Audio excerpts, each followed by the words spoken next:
Because when you get somebody from outside, then it means you are saying that we don't have creativity within the teaching profession. We have a lot of teachers, about 810,000 teachers that have been trained so far in this country, with about 100,000 in private schools and about 405,000 in our public institutions. You can't tell me that you cannot get around 405,000 teachers who can do proper plays. I think that's not true.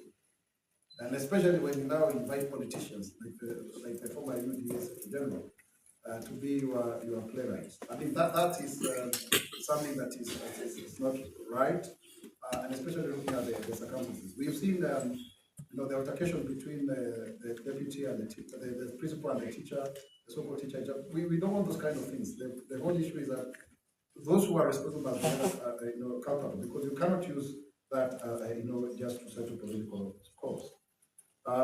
I think that answers your question, Winfrey. I know you as Mswahili, or we know Winfrey. You quite a few of them like Swahili well. But the whole issue of Taifa Care, yes, I agree with you. There has been an issue of funding. To deny the obvious is not true. Why? Because we inherited not less than 33 billion shillings from NHIF, and some of them have been fraudulently acquired, those bills. And that is why we are still interrogating that matter to ensure that we deal with that aspect. Having said that, we have now since got a new funding from the second supplementary, 3 billion each for the primary care fund, which is for level 1 to 3, and also for the emergency and critical care and illness, another 3 billion. This is IF. Shift, of course, from level 4 to level 6 is really for those who are able to pay this Medicare. I have personally benefited. And that's why we are saying, yes, it's a funding issue. Every 14th of the month, we'll be clearing the arrears. But we are also encouraging the people who are paying to actually pay the 300, so that people are able to ensure that we get the value for money.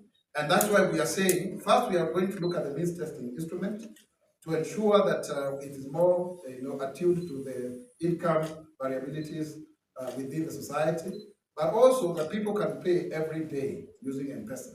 It's still in the works, and you'll agree with me that will help, because the more people pay, the more people benefit, because we don't get all of us sick at the same time. When you say it's on paper, I tend to disagree with you, Winnie, because if you have 8.5 million Kenyans going to visit various hospitals, they have been taken care of in one way or another. So if that was not the case, then it would not be as popular. And remember, this is actually the equivalent of all what was happening under NHIF. It's expanded, and I'm very happy that we are dealing also with various county governments who are also supplementing this kind of initiatives. Like the Murang'a County, Kenyatta Care is doing very well, and other places you can mention. So that then it's both for the national and county, even in terms of ensuring that you don't even end up at the hospital.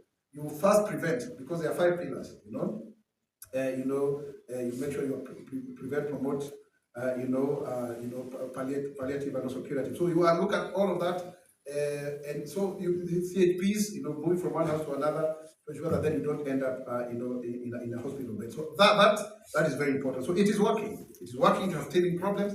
It has funding gaps, and we promise as a government to continue to keep the tear gas. Yes, we will go on. It's not just the police themselves. If at all there were orders that were given, we want to understand why political capital of it. Because why would you have children shouting "Ruto must go"? I mean, who was inciting them? What was it all about? Then it becomes a political contestation, and especially when you have a former Secretary General of UDA being the playwright. I mean, let's not try to hide under children. This is politics. Politics 101. There's no question about it. And so therefore, we are not going to allow our institutions to be misused for political gains. Hiyo hayo ni mambo mazuri sana. Na sasa hivi hatuuzi tu kahawa yetu tu vile ilivyo. Tunaweza kufanya ile tunaita kwa kimombo value addition, na tunapeleka katika nchi za kigeni, jambo ambalo limeweza kusaidia sana. Sisi wenyewe ndio tunaweza kuuza parachichi kwa njia ya hali ya juu zaidi katika Afrika nzima, na pia mambo hata ya ngozi tumeweza kusonga mbele. Zaidi ya hapo, ukiangalia mpango wote wa Taifa Care, Wakenya wenzangu, tunashukuru kusema kwamba sasa hivi ukiangalia ruwaza ya 2030 Vision 2030